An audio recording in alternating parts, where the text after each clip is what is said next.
Hi, my name is Emma Boothby, and I will be talking about the origins and history of the coffee shop and coffee. So today, Statista says that 400 billion cups of coffee are consumed worldwide, and that the market for coffee is expected to expand to $237 billion by 2027. I personally drink coffee almost every day, and I know a lot of people who do the same. Today we will be looking at the origins of coffee in the coffee shop, as well as the current coffee culture and the future of coffee. Beginning with the origins of coffee, coffee is actually from the seed of a fruit, not a bean. Britannia says that the legend of Kaldi is the most likely origin of coffee, and it is where Kaldi in Ethiopia around 850 CE found his goats got energized after eating certain berries. So after he tried the berries, he also felt the same thing, and he started to spread the berries and spread awareness of their effects. Then monks began to use them often to help them stay awake during long times of prayer, and that quickly spread from East Africa to the Middle East and to Europe.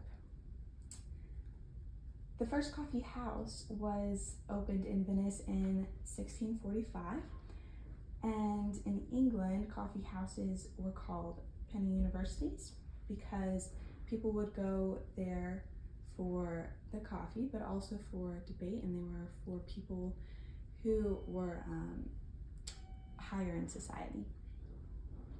In the Ottoman Empire, they were called Quvay Khaneh, and these were places of politics, discussion hubs, and often there was music involved too.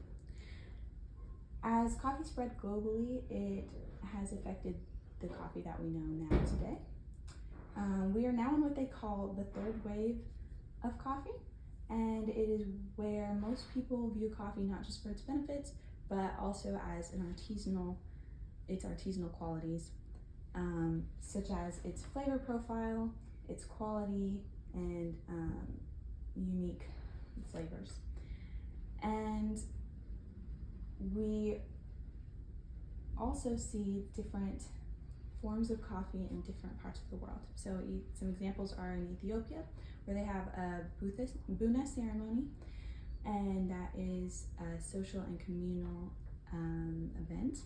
In Turkey, they have theirs strong and unfiltered with the grains in the cup, and they usually serve it with sugar and cardamom.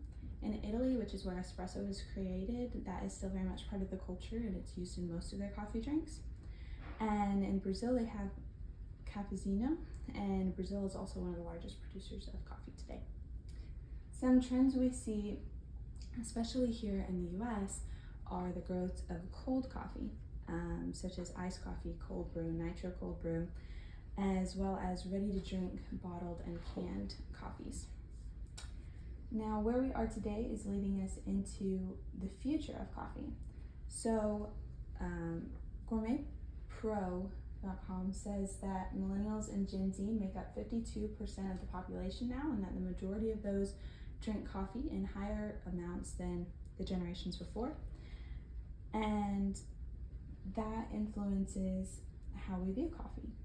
Some things that we can see start to change in the next several years are smarter ordering apps, flexible cafe layouts, and sustainable packaging. Another challenge that we can start to see is with the warming climate, it makes it harder to grow the bean, so we start to see rising prices of the coffee bean, and we've already started to see that, and we can see that persisting in the future. In conclusion, today we spoke about the discovery of coffee in Ethiopia in 1850. We talked about the opening of coffee houses and their culture, as well as how it's influenced today. Today it is a commodity as well as it is a craft.